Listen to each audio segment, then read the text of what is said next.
د خیبر پختونخوا صوبایي حکومت دا قدم د ریسکیو په شکل کې په ملکن ضلع کې د تبدیلۍ یو بل بیلګه ده چې حکومت په تحصیل درګۍ او بډخیله کې د عوامو د سنتیا په غرض او په هین وخت د مدد کولو په خاطر د ریسکیو 1122 دفترونو پرانیسته وکړل. د دې لارې به مقامي خلکو او په تیره سیلانیانو او مسافرو ته اساني او سہولت ترلاسه شي.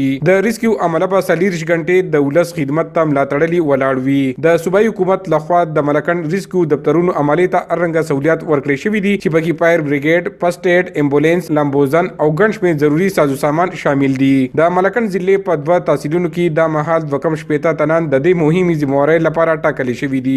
بنیادی چې کوم دی درې وینګز په دلته کې کار کوي چې یو زموږ میډیکل وینګ دی. میډیکل وینګ کې د فرست ایډ، روډ ټریفک اکسیډنټس کې، بولټ انجریز کې، بلاست کې، داسې قسمه حادثاتو ته میډیکل ایمرجنسیز کې دی به ریسپانس کوي او فرست ایډ چې هغوی ته کم ضرورت وي نو هغه به دی ورکوي. دې نه علاوه زموږ سره دویمه شعبه هغه فایر ریسکیو د فایر ریسکیو کې به چې کوم دی زموږ فایر فایټرز دي ټرین فایر فایټرز او زموږ سره سټیټ اف د آرټ چې کوم دی ویکلز دي، ګاډي دي، جدید ګاډي دي، هغوی به ځي او هغه اور مړ کول او که خدای مکه د هغې کې څوک د هغه وي انټریپډ وي د هغوی چې کوم دی آزادول ریسکیو کوله. په دې جذبې سره موږ هم راغلي یو چې یاره د دې خلکو خدمت وکړو او چې څومره هم ایمرجنسیز کېږي نو هغې کې به انشاءالله موږ دې ته سهولیات ورکوو او د عوامو تعاون به دی چې دوی موږ ته په ټایم باندې بر وخت چې کوم دی نو موږ ته کال کوي نو انشاءالله چې څومره هم ایمرجنسیز نو بس موږ به ډیل کوو. د سیمې ولس د حکومت د دې قدم ستاینه کړې ده او وایي چې ولس به هم په هنګامي حالاتو کې